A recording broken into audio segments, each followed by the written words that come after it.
WGPR Detroit HD2. You're watching WHPS, Highland Park, Detroit.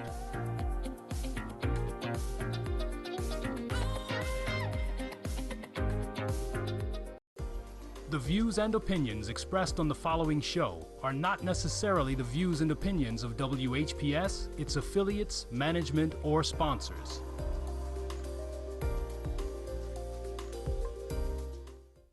My name is Watson. And my name is Mariah. We're 12 years old. And we're representing Old Redford Academy Middle School. And we're here to talk about drugs. Drugs are very dangerous and unhealthy. And they can also ruin a relationship with your loved ones. Go talk to a family member, a friend, even a teacher, or you can go to a therapist, or if you need any extra help, you can go online and find all of those. Hashtag not worth it.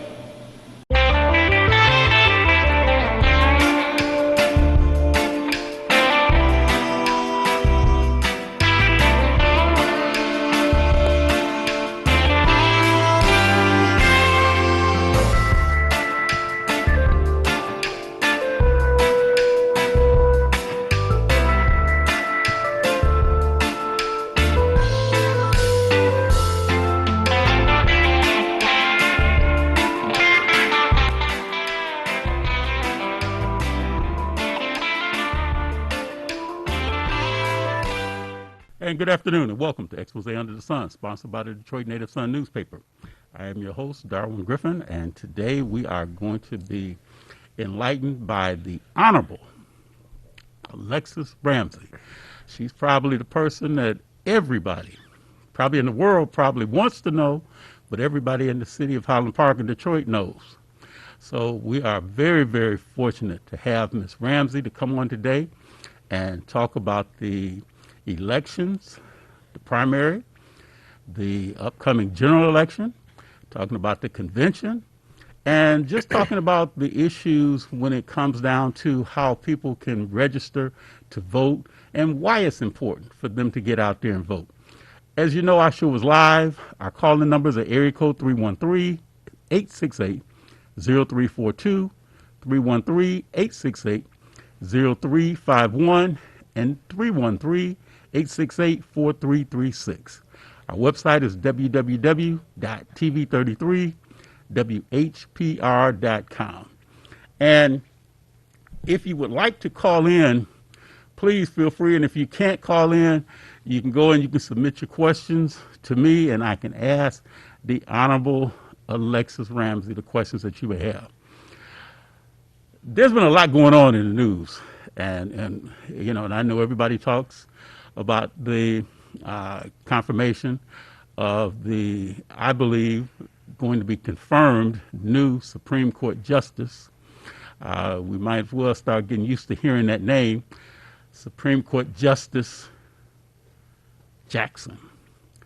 And people are talking about the recent Oscars, and that was aired a couple of days ago. There's still a lot of backlash about the Oscars in terms of what happened. I don't think that there's probably anybody that doesn't know what happened. I thought that it was a very good event. I thought it was staged well. I think that the incident that happened overshadowed all the great firsts that occurred during that 3-hour telecast.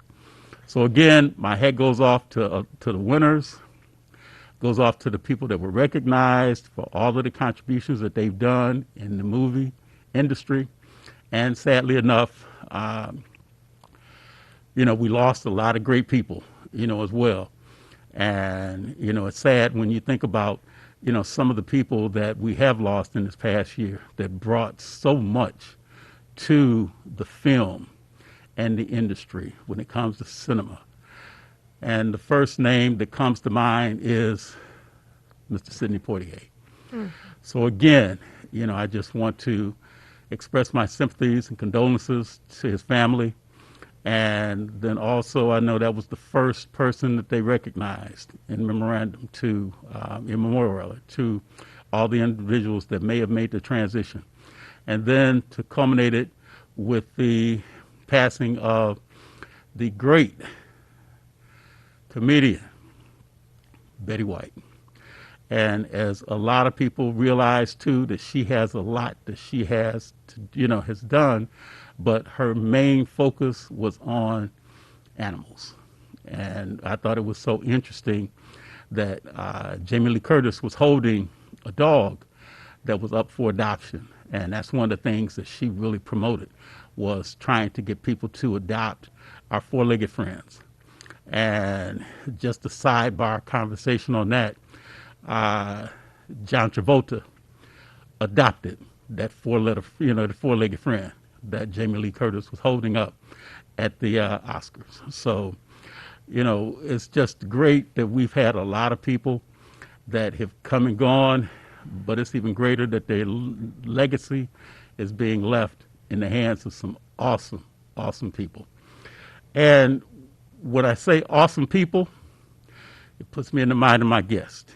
I've known Ms. Ramsey for many, many years. Been so fortunate to have come, in contact with her through the work that we do with the Michigan Democratic Party Black Caucus. Many of you know in Highland Park, she was the school board president in Highland Park. And there's so many hats that Ms. Ramsey has made. Today we were going to have the mayor of Highland Park on the show. But we now have Ms. Ramsey that's going to be, in his place on the show with us today. So again, we are very fortunate to have Ms. Ramsey on the show with us, and we appreciate everything that you are doing and everything that you are going to do in this great city, as well as all over the state. Thank you. The Honorable Alexis Ramsey, thank you for coming on Expose Under the Sun. Absolutely. Thank you for inviting me, Dara. But want to talk, we know that this has been so interesting. This has been a very quiet election. Absolutely. I mean, you have not really heard a lot of buzz about anybody that's really running. You don't hear a lot of, excitement centered around a particular candidate. It's almost as if like this election is almost non-existent. Absolutely. I mean, I think majority of people don't even know we have a primary coming up, in August. And what I really want to say is that I think we have some critical dates we need to watch, right?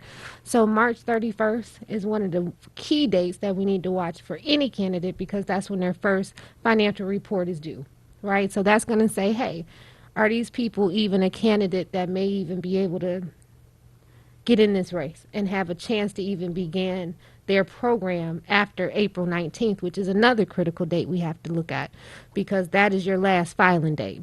So then, you wait for about the 10 days for people to qualify after that. So for me, I'm just kind of waiting on March 31st. So we'll be able to kind of go on the county clerk's website to pull reports to see, hey, where people are financially, and who's actually going to submit petitions by April 19th and actually qualify to actually run in any particular race, especially this congressional race here in the 13th, which is really heating up. And when you say it's heating up, kind of explain, what do you mean? So when I say it's heating up, I mean right now it's an open seat, okay. Meaning that Rashida Tlaib, who was our current congressperson for the 13th, as we all know, lines have been redrawn. There's a redistricting process that has happened. Congresswoman Tlaib has now decided to go run in the 12th. So pretty much the 13th is an open field. We currently have about 9 candidates that are running in this particular race, or at least who's announced that they may be running. Are there any you don't have to name them, but are there any front runners in this race? Absolutely. So there were several polls that have been taken. The first poll that came out, it had Sharon McPhail and it had Hanson Clark and some other people in this particular poll. Of course, we all know Hanson is not running. So that kind of canceled him out. So that first poll had Sharon kind of leading up in the polls. Now there's a poll that just came out where it's showing that John Conyers Jr., or the third, let's call him the third, excuse me, he's up in the poll based around name recognition. So you have some other candidates like Sherry Gay Daniego, you have Sharif Thandadar, who's currently a sitting state rep. Let's see, you have a gentleman named Michael Griffey. A lot of people don't know him, but he hasn't actually put a program together as of yet, so you can't say that people won't know him. You had Ralph Gabi in the race. He's now dropped out. Oh, yes? He has. So, you know, he's no longer in the race. So you just have some people that are out here, and there are some additional people. There's a guy named Adrian, I think Theron, I believe that's his name. He's running, and of course, we mentioned Sharon McPhail, right? So she's possibly running. At least she's announced that she plans on running. But again, none of these candidates, as far as I know, have submitted any petitions to actually qualify as a candidate. Now, I do know there are two people, but I can't remember their names offhand, who have submitted petitions, but I'm not sure if they received the qualification to actually run for the seat. So, again, April 19th, we all need to look towards that date, wait that 10 days to see who qualifies. And, oh, let me not forget. I was just ready to say you're about to leave somebody yeah. out. Oh, my goodness, I cannot leave my senator out. Adam Hollier, he's also running, which, you know, you look at his background, you look at basically right now the 13th congressional district takes about 33% of his current district, right? Mm-hmm. He's also a veteran, which that is going to bode well in other communities. So, again, you have so many different candidates. He's my frat brother, but go ahead. Okay. And so now you have so many different candidates, but my fear in all of this is that if we as African Americans, if we would like to see an African American representing this district, and that's a if, right? We all know if a frog had wings, it wouldn't bump his behind every time he jumped, right? So it's a if. But if that is what we would like to see as our representation in Washington, D.C., then my fear is that we're going to split the vote amongst ourselves. So if we split the vote, then that could leave current state representative Sharif Anadar absolutely that could possibly win the election. Absolutely, and I don't have an issue. Let's make it perfectly clear. I don't have an issue with State Rep Anadar at all. But again, if we're looking to keep the seat an African American seat, that's all I'm speaking of, then some of us are going to have to decide rather we're staying in the race, because, you know, those dollars are going to be pulled from left and right? So if you have 8 other candidates that are African American, and then you have our one Indian brother, right? I think he's Indian, in the race, then, you know, those, and he's coming in with $5 million as well. So if you can't get to that goal to out-mail, out-billboard, out-knock this particular candidate, then we all need to figure out if we're going to step aside, get behind one candidate or possibly 2, and say, hey, you know, let's run this race and see what happens. Because, again, we have seen it in multiple districts. If you look at the particular race, State Rep just won, Anadar. We had 3 African-American candidates running in that race. And what did we do? We split the vote amongst each other, and he came right up the middle. So again, and then I'm going to also say, let's not slip on John III, right? John Conyers III. The name alone, Conyers, right? And a lot of people don't know that Congressman Conyers Jr. has passed away. So, you know, there are going to be some critical issues that we have to look at and strategies when it comes to deciding who's going to be the leader of this 13th congressional district seat. Well, I like the word that you use, strategies. And one of the things that I'm thinking about when you said the strategies, you know, there may be some other strategies, but one of the things, too, is that you're looking at possibly a couple of candidates that may need to talk amongst themselves and see who may have the better chance of winning that district seat. And let's not forget Portia. Right, we missed that name, Portia Robertson. Right, so we have some, we have some great people running. Right, you know, and they're running based on the, like you said, the name recognition. Absolutely. They're based on their track record. They're based on popularity. Absolutely. They're based on people that can probably hit the ground running. People that have that pedigree. Absolutely. Who may have had a legacy of someone who's been in that seat before, and this person is trying to ascend to get to their legacy or their father or their mother's, you know, seat. Absolutely. And at the same time, too, you're looking at the dollars that somebody is going to, you know, outspend other candidates. Absolutely. You're going to, if all of this, just say everybody decided to stay in the race and everybody says, I want to be the congressperson, I don't care, I'm sticking and I'm staying. Well, you're going to have lobbyists, right? You're going to have big corporations who are going to hedge their bet with each candidate because they don't know who's going to win, which then now pulls dollars away from one candidate or possibly two candidates that need those dollars in order to fight someone with $5 million. Again, I don't have an issue with Cherie. I think, you know, he's if we're saying Democrat though, right? Let's take away color. And let's just say we're looking for a Democrat, then he's a strong Democrat. I'm not going to take that away from him, right? I look at what he's done for his district currently that he's representing. Currently, he's representing District 3. Correct. Okay. And so, you know, I look at some of the things that are happening in the 7 Mile John R area that was not happening prior to him taking over.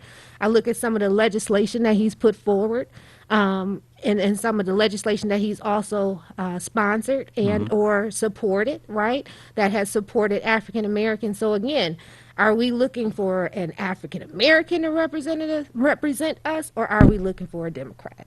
And that's going to be up to the voter ultimately, right? Who they decide to go with and what platform draws them in, right? And it's going to be also, again, who runs the best program? Who's going to run the best program in order to win that race? Because whoever wins in August will ultimately win in November.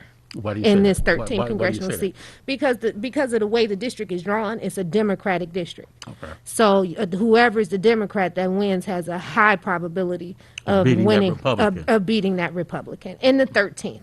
I think we're going to have possibly some, you know, fights when it comes to the 12th district with the Democrat, the 10th district, and the 11th district, right? So those seats are kind of toss-ups based on whoever the candidate. And then you also got, again, in the 12th, you have Congresswoman Tlaib running. You have Kelly Garrett, who's running. She was in the 13th, and she will continue to represent the 13th Until this December. election cycle. Absolutely. Right. So Yes. December 31st, 2022, she will still be our representative. I believe she's done a phenomenal job for the 13th.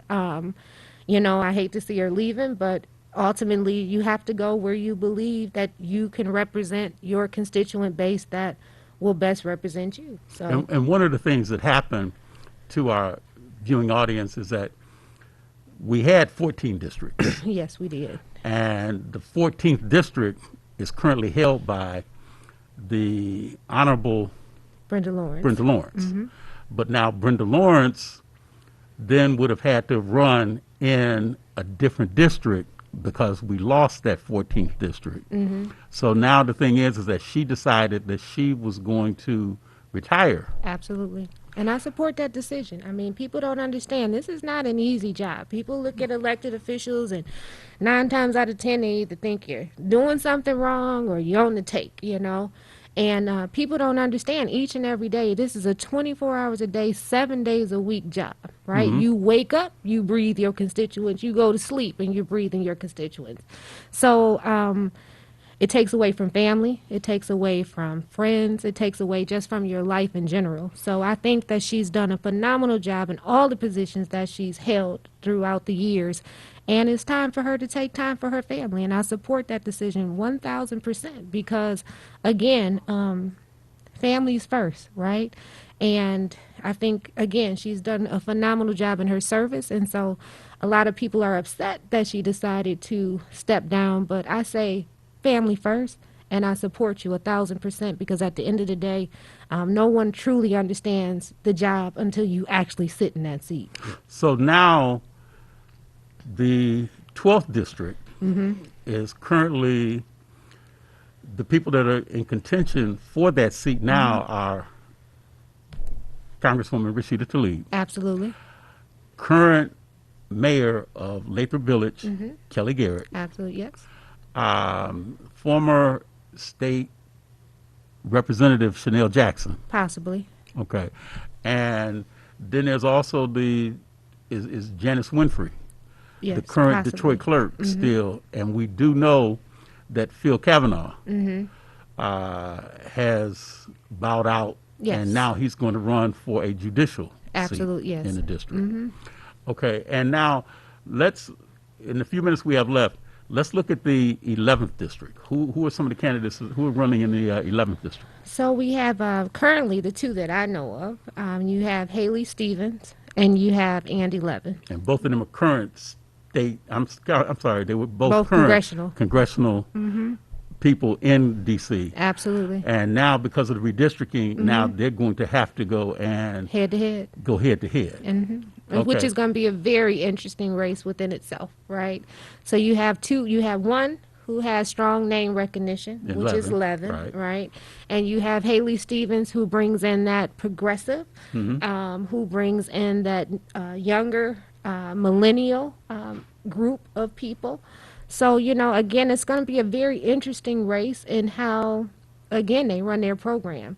Pontiac is the key, I believe, to that race. And so a lot of the officials in Pontiac, from what I understand, are, maybe supporting Levin in that area.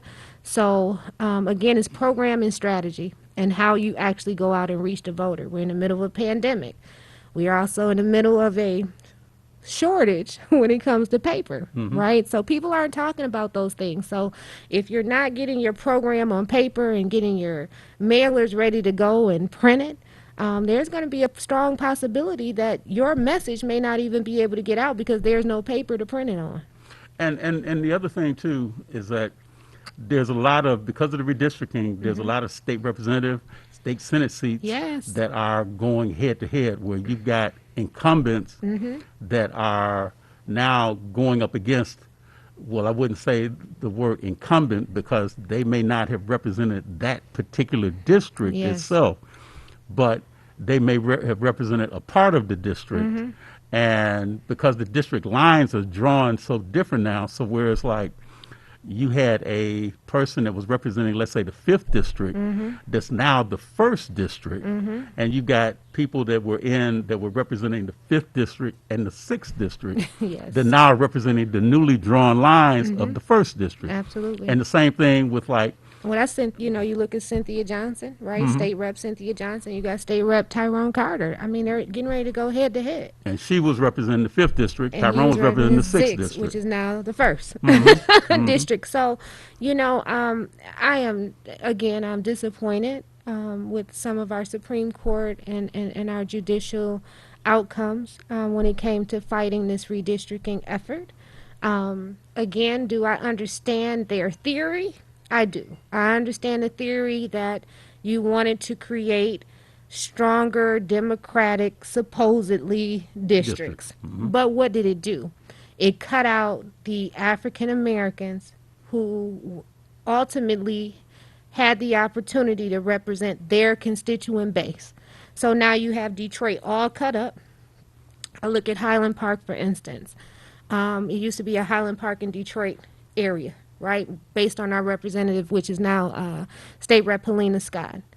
Now, Highland Park, now we are from Midtown, in Midtown Detroit, goes up through Highland Park, a portion of the east side, then we go up I-75 to Troy, across 14 Mile, back down 14 Mile over to DeQuinder, I'm sorry, over to DeQuinder. It cuts back down through DeQuinder, back through Detroit, and then brings Highland Park and that portion of the east side and into the race, right? So you look at a district like ourselves, right? You say, how, as an 8th district candidate, because it's now the 8th district that is for the state rep seat at least, how do I convince the voter in Troy and Sterling Heights and in the Senate district, a portion of Warren, to vote for me? Yeah, And do we have the dollars to fight those people in that particular area? And so I think it's going to cause more division than actually bringing people together. And will the representative who may come from Troy, Sterling Heights, and Warren, will they even care about me in little old Highland Park, this 2.9 square miles? And will my issue be at the top of your list? Right. And I doubt it, because again, we as African Americans, we don't vote.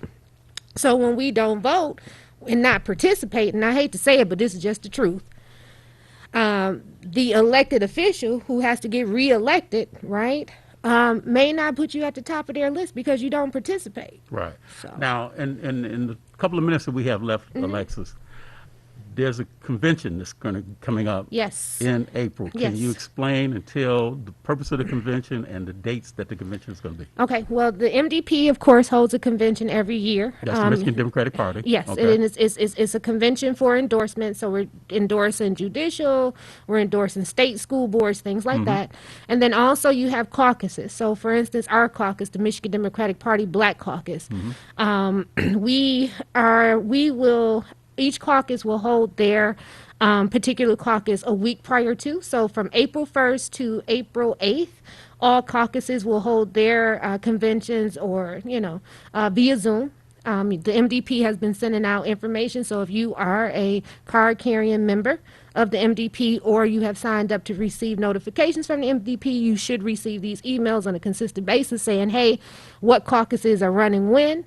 We do hope that everyone comes out. Our caucus for the Michigan Democratic Party Black Caucus will be held April 7th, of course, via Zoom at 6 o'clock p.m. Come out, hear the candidates, hear from our executive board members as well, hear from our honorable Chairman Keith Williams. And so, it's going to be a lot of fun. Really quick, TCF Center, normally we have a daytime convention. It's only going to be an afternoon convention where you can go out. And also the MDP has made it very easy for people to participate this year. So you can either go to TCF, which is now Huntington or whatever they want to call it, right? So you can either go to TCF in person that afternoon and vote, or you can also vote via Zoom. So it's going to be, a dual type of thing, but I am very happy and looking forward to convention to see who our nominees will be so we as Democrats can get behind them and make sure that we keep this blue wave going here in this state. It is critical to our survival because CRT and other issues are there, and they are doing everything from the Republican side to kill the Democratic values and views. So we got to get out there and we got to participate. That's the thing. So now, especially African Americans, we got to participate. We are 8 to 11% of the vote in a primary, and when we don't participate, our values are left behind, and our issues are not addressed at all. It's not even in the conversation. okay, you heard that from the Honorable Alexis Ramsey. Now, just before we close, the primary is going to be August the 2nd. Yes. And the general election is going to be November the 8th. 8th, correct. Okay, and the thing is that as Alexis will tell you, as I will tell you, make certain that you register to vote, and not just to register to vote, but to go out and actually vote, and then take someone else with you to the polls, because 19 or 20% of the registered voters, especially in the city of Detroit, that cannot get the voice that you want heard in your respective district in Lansing or in Washington, D.C., the person that's going to represent you. The Honorable Alexis Ramsey, we got to have you back on again. Thank you for coming you. on. This half an hour went by so fast. It did. You've been watching Expose Under the Sun, sponsored by the Detroit Native Sun newspaper. I'm your host, Darwin Griffin. If you'd like to get a copy of the Detroit Native Sun newspaper, you can contact Ms. Valerie Lockhart at area code 313-457-5944. Have a great rest of this afternoon, and let somebody know that you love them. Peace.